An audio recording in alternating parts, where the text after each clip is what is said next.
पिशाचिनी को चीर कर राख में बदल देती है। राघव जमीन पर गिर जाता है। उसका शरीर फिर से सामान्य होने लगता है, लेकिन उसकी आंखों में हमेशा के लिए एक अजीब सी डरावनी चमक रह जाती है। गांव वाले वीर और राघव को देखकर हैरान रह जाते हैं। पिशाचनी मर चुकी थी, The path ahead लेकिन तांत्रिक ने is चुपचाप कहा, perilous, but पिशाच our पूरी तरह courage कभी must मरता be नहीं, greater. वह बस दूसरे रूप में लौट आता है। और शायद अब राघव के अंदर उसका बीज बो दिया गया है। वीर उस रात बच तो गया, लेकिन हर बार जब वह राघव की आंखों में झांकता, उसे लगता जैसे कोई और अंदर से मुस्कुरा रहा है। दिन बीतने लगे, पर राघव पहले जैसा नहीं था। रात में उसकी आंखें लाल चमकती थी और कई बार गांव वाले कहते कि उन्होंने उसे जंगल में अजीब तरह से गुर्राते सुना। राघव, वीर बार बार उसे सब ठीक पूछता, है ना? राघव, सब ठीक है ना? पर राघव केवल चुप हो जाता, जैसे कोई और उसके अंदर छिपा हो। कुछ ही दिनों में गांव के मवेशी मरने लगे। उनकी गर्दन पर गहरे दांतों के निशान होते और शरीर से खून गायब। गांव का लोग डर गए। पिशाच लौट आया है।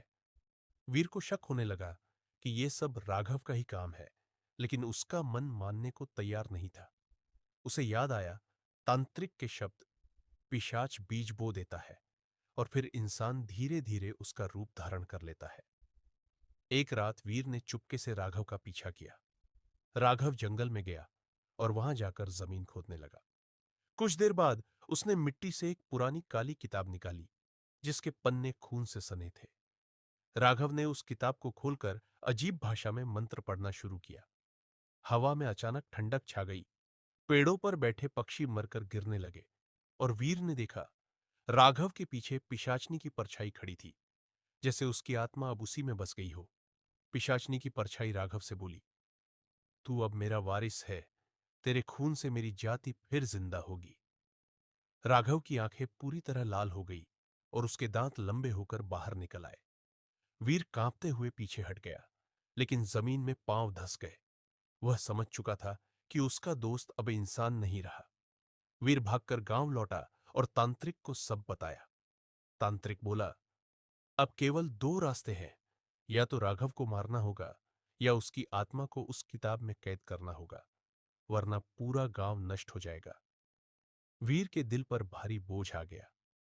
वह अपने सबसे अच्छे दोस्त को कैसे मार सकता था, लेकिन अगर उसने कुछ नहीं किया तो सैकड़ों जिंदगियां खत्म हो जाती। उस रात वीर और तांत्रिक मंत्रों से लैस होकर जंगल पहुंचे। राघव वहां खड़ा था। उसके चारों ओर दर्जनों काली परछाइयां नाच रही थी। वह हंसकर बोला, वीर, तू मुझे रोकना